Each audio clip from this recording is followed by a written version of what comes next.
มาแล้วก็มาหรือยังมาหรือยังได้ยินไหมมาแล้วเหรอเดี๋ยวเอาผู้การผมไปประสานนะมีผู้การกันโลนไปประสานกับแดนชัย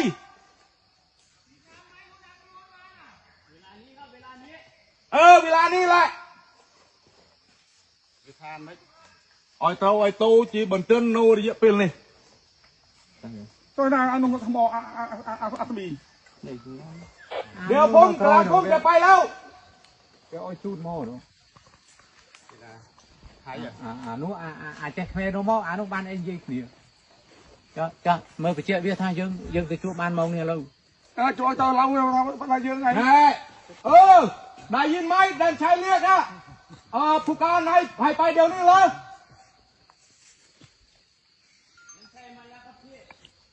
บอกแล้วบอกด้วยถ้าไปเดี๋ยวนี้แดนชัยไปพาไปประสานให้มันจบกัน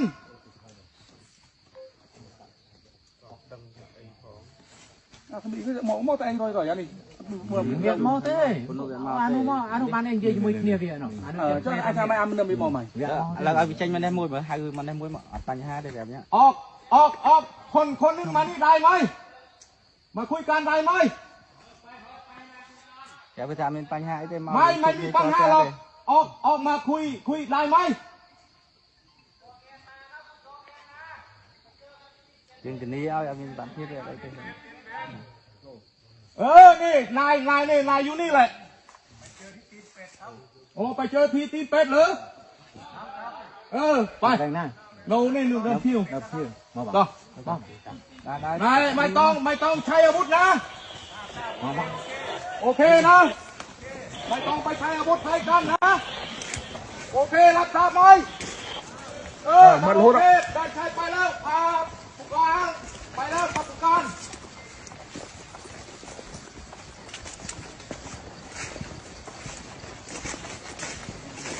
ดูครับหน้าบุญดูครับบุญรอนกลับมาครับฮะรอนกลับมาครับดูมวยเลยไอ้เก๋ดูมวยกันไอ้เก๋รอนจองใจต้นมองกันร้อยตัวตัวเนี่ยยกต่อเยอะเดี๋ยวจะวางจองใจกันยกจ้าได้พวกเขาไปอันนั้นก็ดังตัวของไอ้สารจะมารู้ว่าเท่าการบ้านมันจะมือรอสันบ้าพี่น้องไอ้น้องพี่น้องไอ้น้องพี่น้อง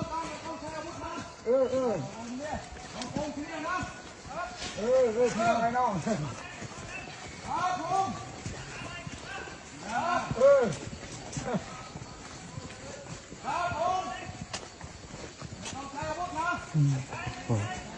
เด็กไทยครับนี่ผู้กองไปแล้วกับผู้กองไปแล้วก็เอาไป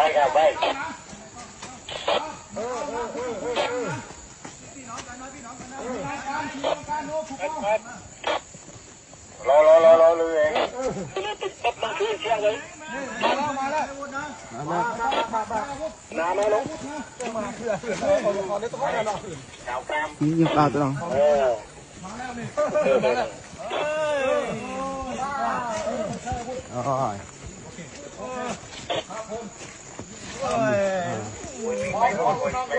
ไ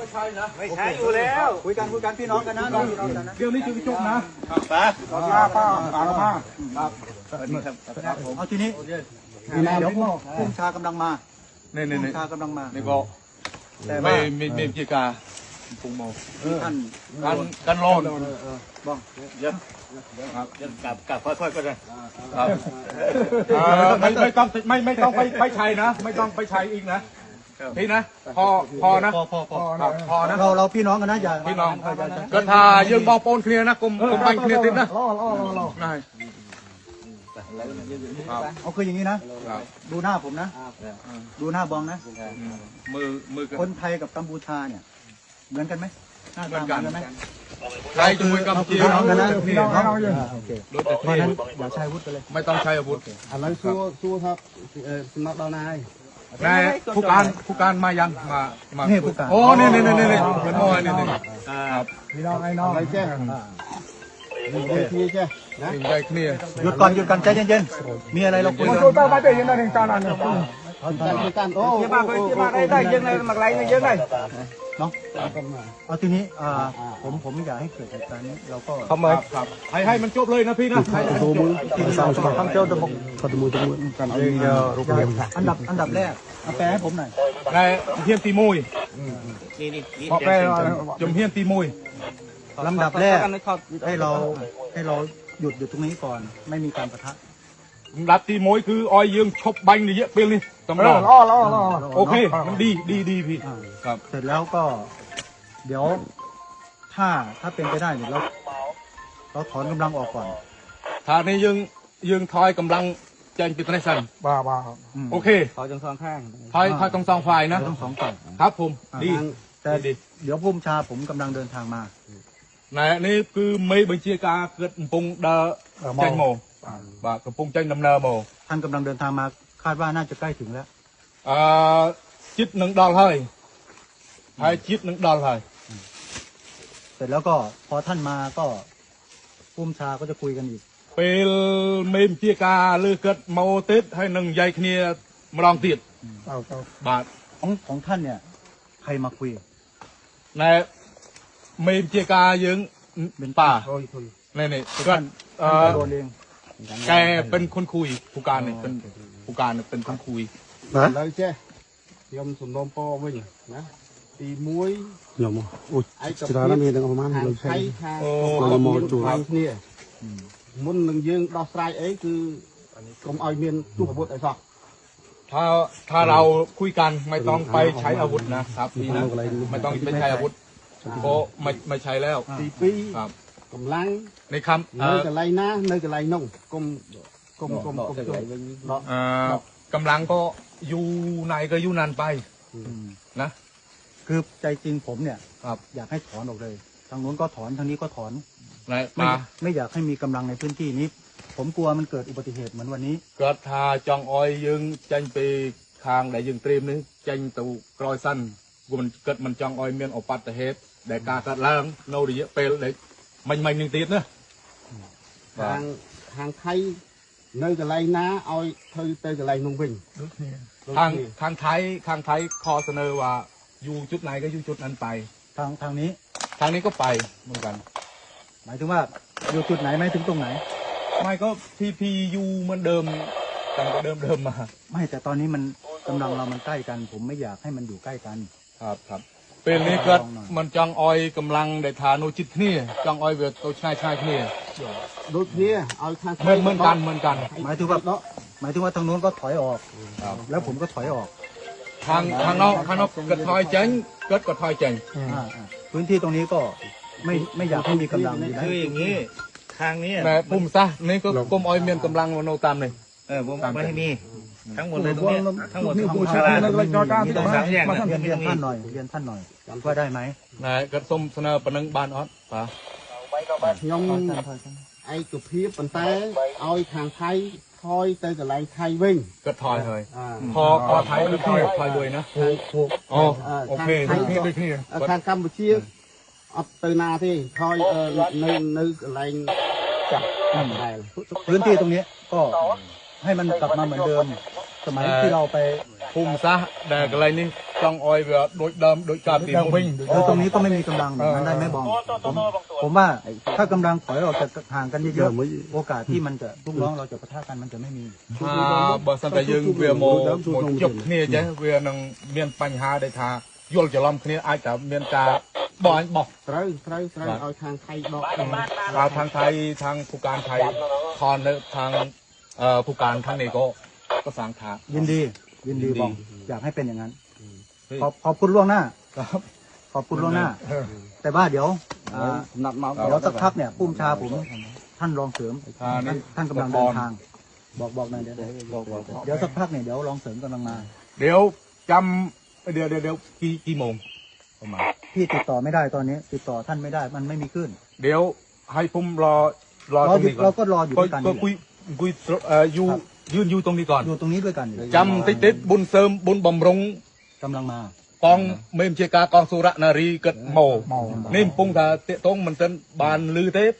มันเต้นบานเชือบเกิดนังโมส้มทางท้ายกองคุยโนจำเกิดแต่นะทางที่ยึงกองคุยจำเกิดแต่หนึ่งอ้อยจำบุญเสริมบุญบำรุงเกิดโมเยี่ยมลองเตะหน่อยเมมเชการองกองสุรนารี ไรเอากำลังบองปูนทางก็ดอกไปในเชิงไหม นี่ทอนทางคุณก็ให้ทอน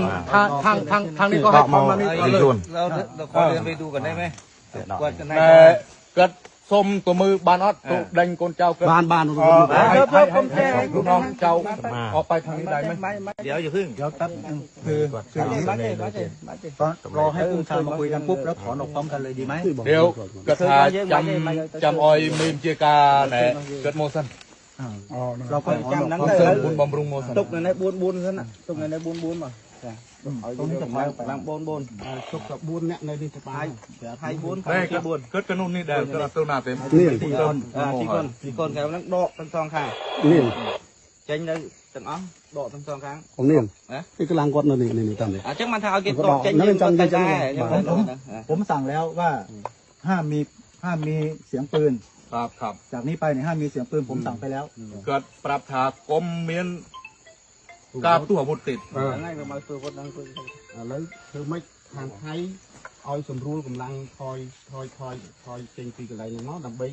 จีเพียงจากตัวบุตรบ่อยยืนในตัวเพียงเต้นี่ไอ้ปัญหาเนี่ย ทางไทยเราทอนกำลังออกก็ทางนี่นะไม่ต้อง บุญ มา บุญนั่นเลย ใกล้ชิดกันนะ นั่นแหละผมอยากให้ถอยออกห่างกัน เป็นยัยให้ แต่ว่าเดี๋ยวรอลอง บุญนั่น รอลองมาก่อน จำบุญเสริมโมสัน แป๊บเดียว แบบเดียว ผมว่าน่าจะใกล้ถึงแล้วบองใกล้ถึง ในกระทายชิดหมกดาวให้เราให้แต่โดยไม่จำ ผมไม่ติดต่อไม่ได้ จำไม่ได้ถึงคุยน้องเนี่ย นั่งเลย เป็นป่ะ ป้า ป้าไม่ค่อยสบาย นั่งนี่